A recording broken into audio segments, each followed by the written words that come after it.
Toby, congratulations for the women's team winning the conference title this weekend. A terrific race by our women. Take us back through that race. Yeah, it was wet. That's the first thing that we can remember. But the race went as planned. The gun went off. Our gals got out with the Willamette gals, and it was a pretty slow pace at the beginning. And we had our 3 top runners up there.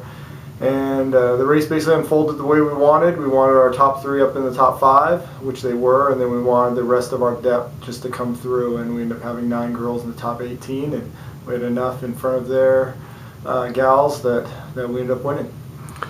Talk about, this was an impressive accomplishment. This Willamette team came back almost intact from last year when they posted nearly a perfect score. And there were quality teams elsewhere as well. Whitman had a quality team, other quality teams, but our women put together a fairly dominating performance themselves. Yeah, you look back at our team a few years ago that won conference, won regionals, got 6th in the nation. That was a really talented team with some front runners, and we didn't have a lot of depth in that team, but we definitely had 5 or 6 runners that were really good. This year, we felt that we had the best team we've ever had in the school's history, and not only front runners, but depth. But yeah, Willamette, comes back, brings their team back, and they go and compete back in the Midwest and get 2nd and beat a bunch of nationally ranked teams. And so it was theirs to win, but I think we went and outraced them, and it's a tribute to our ladies' hard work all season. Let's talk about the men. A 4th place finish at this meet.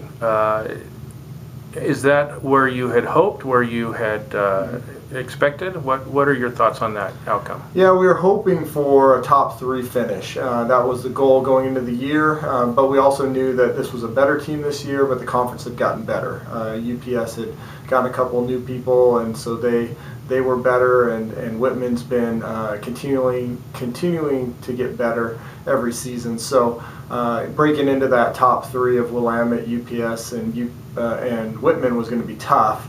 And we got 4th last year, we got 4th this year, but I think this year was a much better 4th place performance. And now it's a little bit of a wait again before we race at regionals, which will be in Southern California in a couple of weekends. Do you almost wish that the meet was this weekend because of the momentum we're carrying in, or are you happy to have this extra time? No, we need some time. We've been gunning towards nationals all season, and we're not counting our eggs before they're hatched, but we are preparing all season as if we're going to nationals or we're going to be a top 10 national team for the women. So we are kind of in our process of continuing to train, and so we trained for conference, we're training now for regionals, and then hopefully if everything works out we'll train for nationals.